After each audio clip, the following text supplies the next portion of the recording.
an innovative increase in productivity calls, well, I'm talking about an innovative one that calls for a credit beyond savings. Okay? Yeah? Sure, go on. Okay, now that credit beyond savings goes to surplus production. 90% of it goes to the new people in that production process. They're being paid in New labor. well, Yeah. currency that exists. Yes. No increase in the money supply. Assuming that. There is an increase in credit. There's a real Form,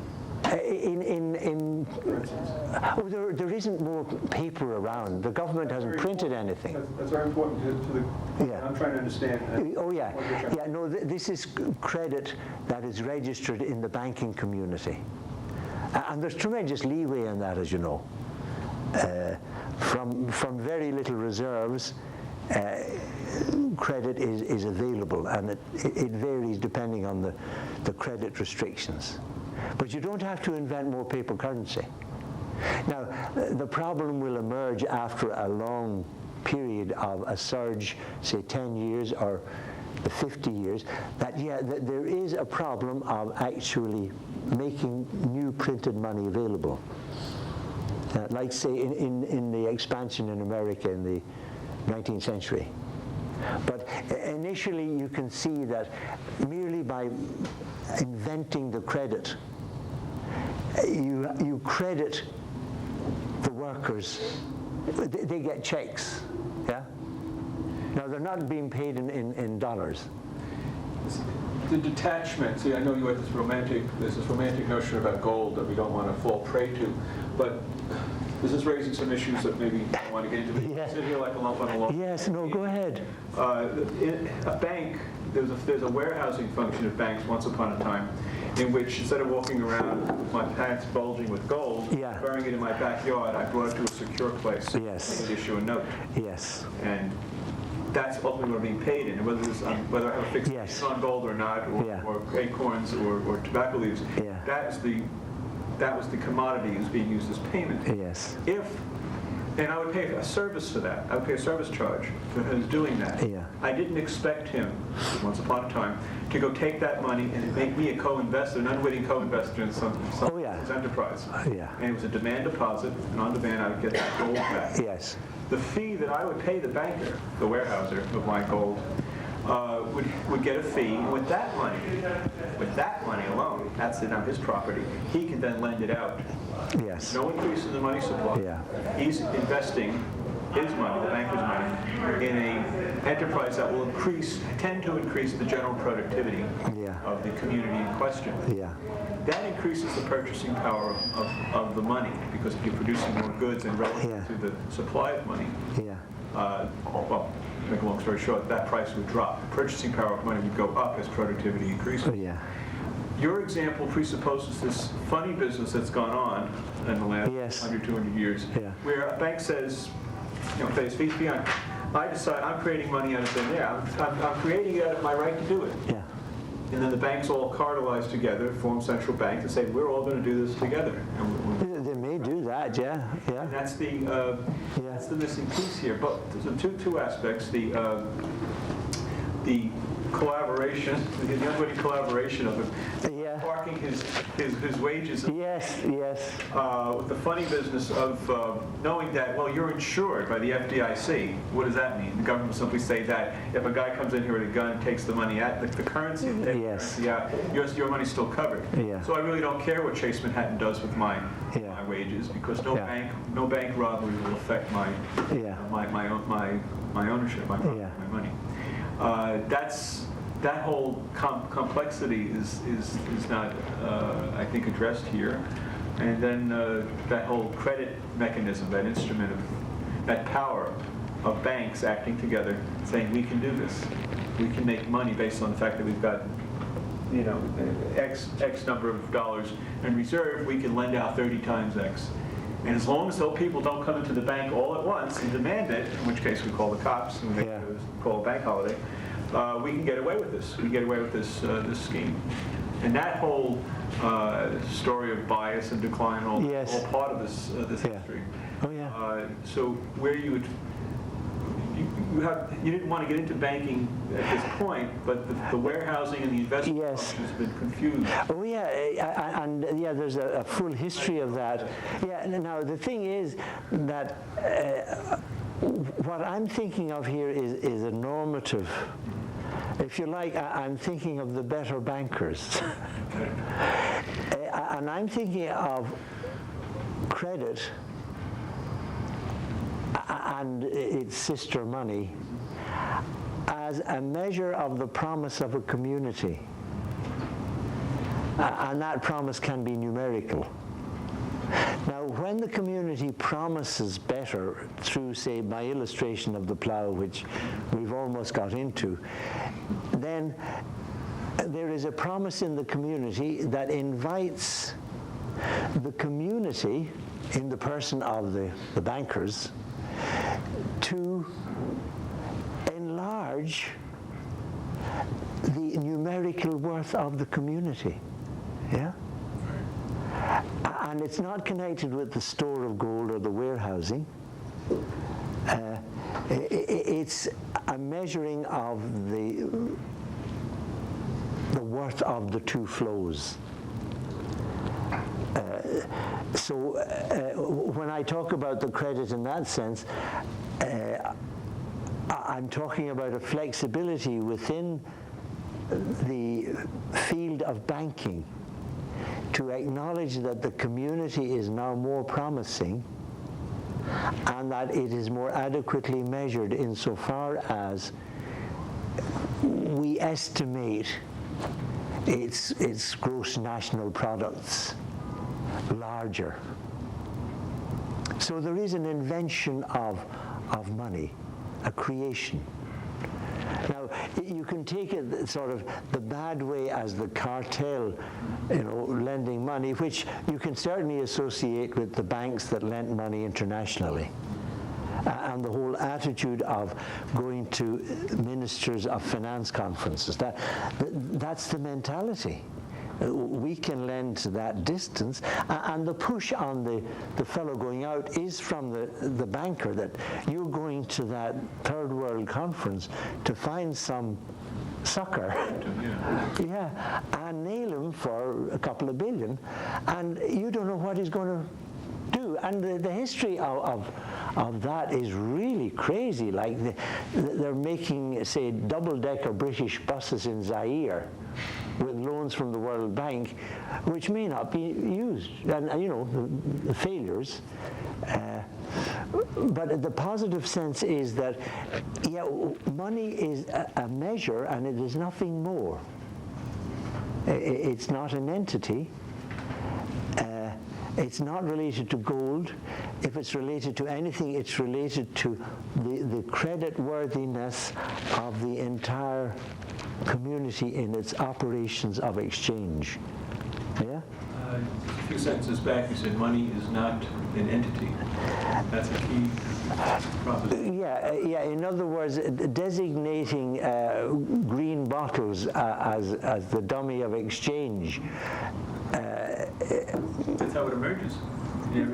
Oh, yeah. You want to be empirical. That's Yes. how it always emerges. Yeah. Suddenly, along the lines, somewhere along the lines, Yeah, somebody said. disconnect. It makes a disconnect. Yeah. Now it's just a blip Yeah. on a screen. Yeah. It's a number going from one electronic account to another. Yeah. Yeah. So that disappearance, I think, is part of the problem. Yeah, and I think it's part of the solution. Yeah. In other words, to actually find out that money is related to the promises of a community, and that it's not some mysterious entity. Like Lonergan says that, well, the gold standard is gone, and he says, well, it sort of sneaks in.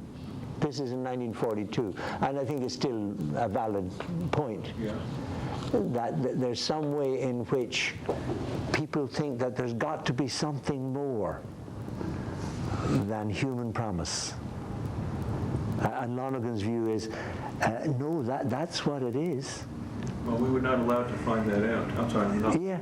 No, not at all. No, it's a very important point because when Roosevelt, by edict, yes, off the gold standard, we're not allowed to find out what people would choose to do and choose to regard gold coins, but they really want to be finally paid in. Yes. That's human choice. Oh, yeah, yeah. They call me a gold bug, call me any name you like. Yeah. I'd really rather be paid In gold.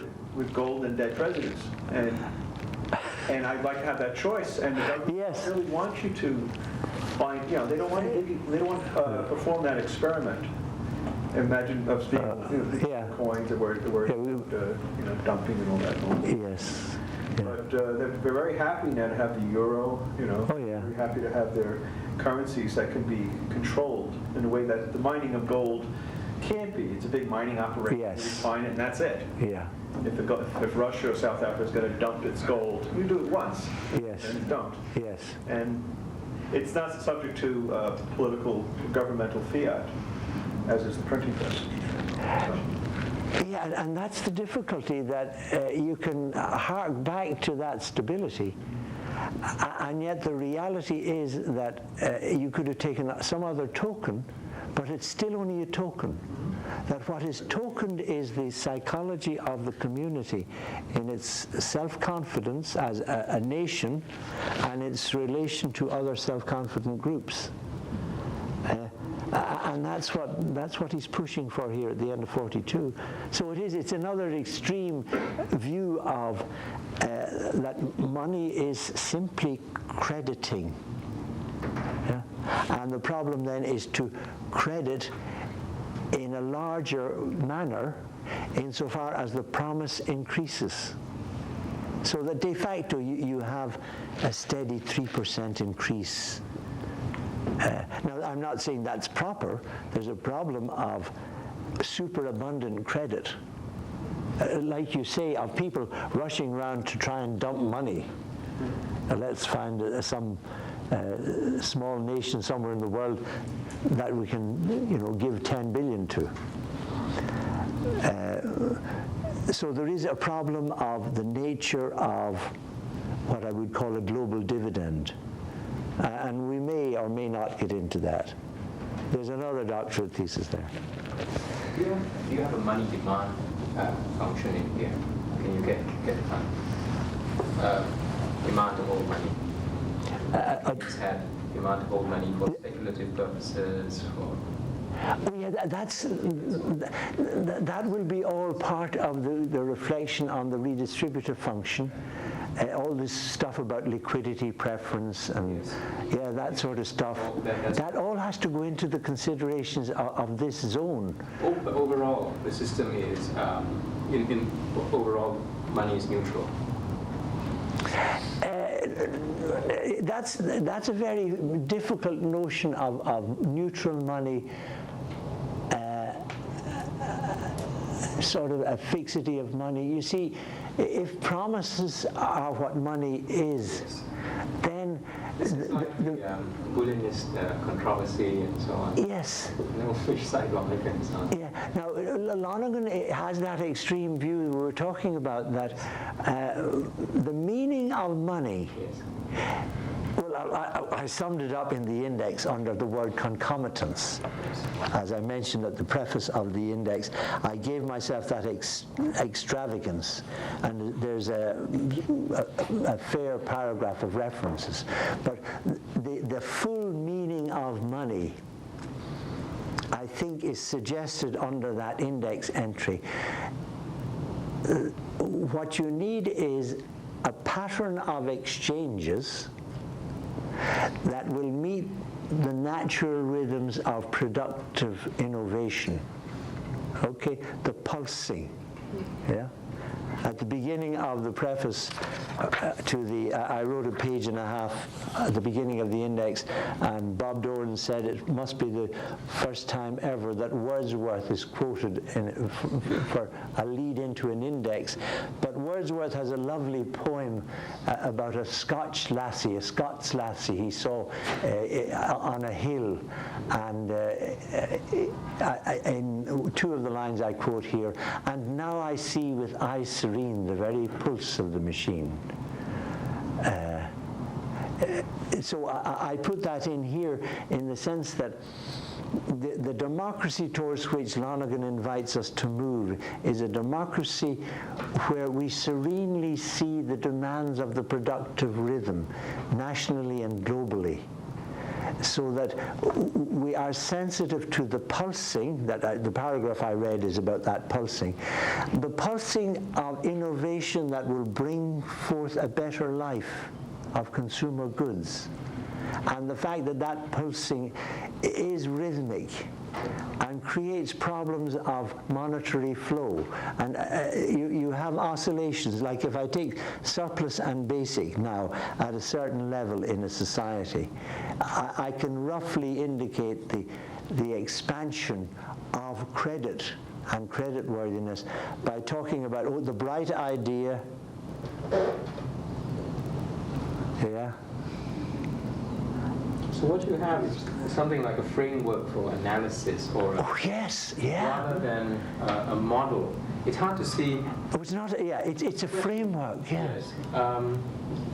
It's a method of analysis rather than, because then going back to the question of whether it's open, Yeah. what you would have done with an open economy. Yes. We say, let's think of Manhattan this way, and Yeah. Manhattan, especially the Wall Street, is not Yeah. extremely open Yes. economy. Yeah. As a picture of the global economy, this would be a nice. Oh, yeah. Well, now somebody has to write a book. My friend Tim Russ talks very much about, he's in England, a priest in England, and he talks very much about the need for the shift from nationalism. And he thinks that, you can make this global. Well, you don't have the problem of an open economy. If this is a picture of the global economy, Yes. then you don't have the problem of trade, because it's just one economy. Yes, yeah. If this is a picture, say, of a country, of Yes. the Taiwanese economy, Yes. then you have to Oh, you have an trade, Oh, yeah, and we haven't. exchange rates. Yes. Oh, yeah, and we have to get into that, but we probably won't get into it before midnight. But yeah, you do have that problem. And Lonergan's, there are two chapters in the book, chapter 13 and chapter 19, where he deals with what he calls superposed circuits. And it's not too difficult to get a sense of what happens. You see, okay, a global economy, you can actually take that and say, well, okay, let's now consider the world. Okay? And then Taiwan becomes like Cambridgeshire in England, yeah? Or Oxfordshire. And I think that is a very useful analytic effort. So for instance, you're considering now the total capital flow in this precise sense globally. And with all the adjustments for exchange rates, etc., you put it into euros or yen or dollars, and the total flow of consumer, and it's very unequal. And then you consider the global problem of redistribution. So you have that question of redistribution, so that the European community sort of lifts to a certain level. Now you can see that happening globally. It's a heck of a challenge, because the income per capita in most of the globe is about $200 annually. Here it's about 30,000. It's quite it's a shocking to see the global map of income distribution. Yeah, it's quite something. So, but you I think, if I'm right, you can imagine that this analysis could be a global analysis, and then you're going to have a massive problem of transfer payments. Whether it's benevolence or government collusion or some new type of collaboration. There's the rub, isn't it? Yeah, that's the rub. Yeah. I think the word redistribution can have a neutral technical meaning, and it can also have this ethical meaning. Yes, Yeah. oh yeah. Which means, hand it over because Yes. I think that the distribution of income should be a little different. Yes, Well, that's Yeah. where the fight is. oh yeah, yeah. But at least with this analysis we see what we're fighting about. That there are two streams. You can see what's happening, say, in an African nation when you in fact donate or lend a few billion to an African dictator. And this guy puts the money entirely into some crazy mega corporate effort of producing tractors for export to somewhere else. And some way cuts off or minimizes the flow of wages. Because the flow, say, in some of those countries is very small, $1 a day. So you can see that there's no effort to lift the people up on the level of consumption. Rostow was one of the advisors to, what's his name, who took over the World Bank in '68, McNamara. McNamara came wandering back from the Vietnam War, and he had no idea of what $1 million was because he was dealing in billions. You want an F-11? Well, shit, build 5. And that's the budget of an African country. So he took over the World Bank and he lifted the lending thing to a totally different level. And Rostow was one of his advisors. And one of the notions was that there was a trickle-down effect. Well, there was a trickle-away effect. So instead of this mythic trickle-down effect, you have a precise analytic perspective that it depends on what you start up in the village or the country or whatever. So it's a powerful analytic tool. This is a foundational economics, methodological foundation. And when you go back now and read Keynes's famous book, it's shockingly shabby. One of the points I'm not developing here, but Keynes's book is a general theory of, including other things, unemployment. I like to think of Lonergan's work as a general theory of leisure. He has a wonderful perspective on capital deepening. Adequate capital deepening is liberating people for leisure. Yeah? Our economic orientation is towards fighting the Phillips curve and making sure you have at the moment a wonderful less than 4.4% unemployment in the States. The notion that Lonergan has is that human progress is a matter of liberating people towards the good life, not working. That's a very different perspective on economic progress. Huh? My father used to say, although he worked hard all his life, work's a sin and I'm converted.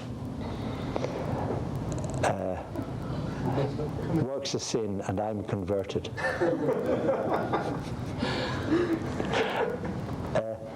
But there is a sense in which we are very much in a busyness ethic, like whether you take the Protestant version or Flaubert's caricature of it, the Bouvard et Pécuchet, the two busy men busily eating up their own lives.